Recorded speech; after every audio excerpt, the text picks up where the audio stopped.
Content monetization setup কারো বাপ দাদার সম্পত্তি না যে ওমকে পাইছে আপনি পাবেন না, আপনিও পাবেন। এটা হচ্ছে ফেসবুকের সম্পত্তি। আর ফেসবুকের কাছে কখনো রাজনীতি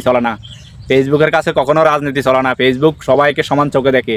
আপনার কাজের প্রতি ফোকাস দিতে হবে। আপনার পেজে যদি মাল মিটার থাকে, আপনার ভিডিওগুলো যদি কোয়ালিটিপূর্ণ থাকে, আপনার পেজটা যদি সেটআপ হওয়ার উপযুক্ত হয়, তাহলে ফেসবুক আপনাকে দিতে বাধ্য। সুতরাং সেটআপ পাওয়ার জন্য কেউ ঘুম নষ্ট করবেন না, আপনি আপনার মতো করে নিয়মিত কাজ করে যান।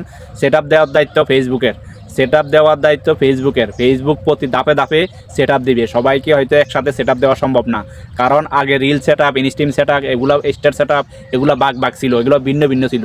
বর্তমানে এগুলো একই ক্যাটাগরিতে নিয়ে আসছে, একই সেটআপের মধ্যে কন্টেন্ট মনিটাইজেশন সেটআপের ভিতরে নিয়ে আসছে, সবগুলো একই আয়ত্তে নিয়ে আসছে।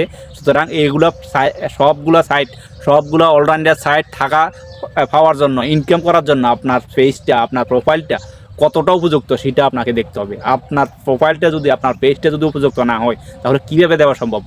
আপনি যদি পেজে শুধু রিলস ভিডিও আপলোড করেন, তাহলে কি আপনাকে কন্টেন্ট মনিটাইজেশন সেটআপ দেওয়া যায়? আপনি বলেন। আপনার পেজে যদি বড় ভিডিও না থাকে, আপনার পেজে যদি স্টোরি না থাকে, আপনার পেজে যদি ফটো পিকচার পোস্ট না থাকে, তাহলে কি আপনাকে কন্টেন্ট মনিটাইজেশন সেটআপ দেওয়া যাবে? আপনাকে 4-5টা ক্যাটাগরিতে কাজ করতে হবে। আর আপনি অথচ 4-5টা ক্যাটাগরির কিছুই জানেন না, আপনি শুধু একটা ক্যাটাগরি নিয়ে কাজ করতেছেন, তাহলে কি আপনাকে সেটআপ দেওয়া যাবে? আপনি নিজেই চিন্তা করেন, আপনি নিজেই বিবেক খরচ করেন, তাহলে আপনার ভুলটা কোথায় আপনি নিজে আপনার ভুলটা খুঁজে বের করতে পারবেন। আপনি যদি আপনার ভুল খুঁজে বের করতে পারবেন, আপনি যদি আপনার নিজে সংশোধন করতে পারবেন, তাহলে কাউকে আপনি দোষারোপ করবেন না। আপনি শুরুতেই নিজেকে দোষারোপ করবেন।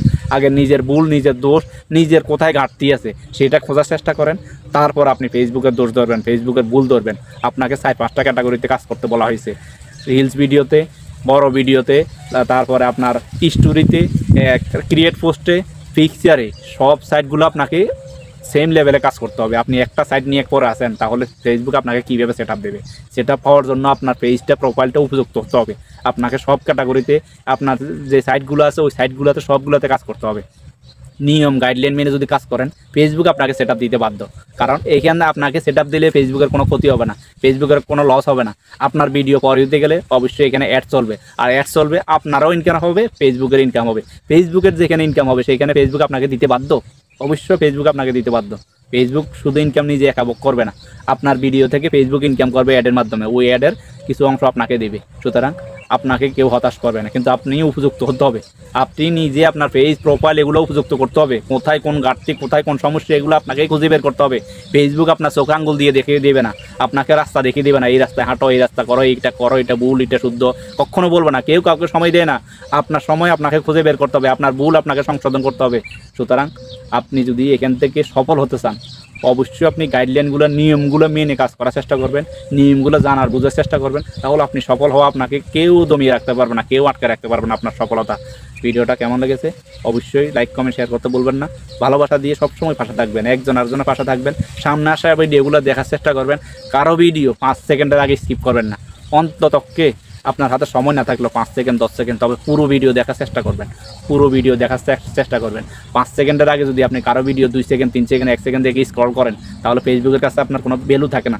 আপনি কোনো কন্টেন্ট ক্রিয়েটরের উপরে তাদের কাছে উপযুক্ত মনে হয় না, যে আপনার ধৈর্য নাই, আপনি কীভাবে কাজ করবেন। অন্যের ভিডিও দেখার ধৈর্য নাই, আপনি কীভাবে ফেসবুকে কাজ করবেন। সুতরাং আপনাকে সেটআপ দেবে না। এই নিয়মগুলো মেনে কাজ করেন, অবশ্যই আপনি সফল হতে পারবেন। সবার জন্য দোয়া ও শুভকামনা রইল। আল্লাহ হাফেজ। ভিডিওটা আর কন্টিনিউ করতেছি না। আল্লাহ হাফেজ, ধন্যবাদ, ভালো থাকবেন। আসসালাম।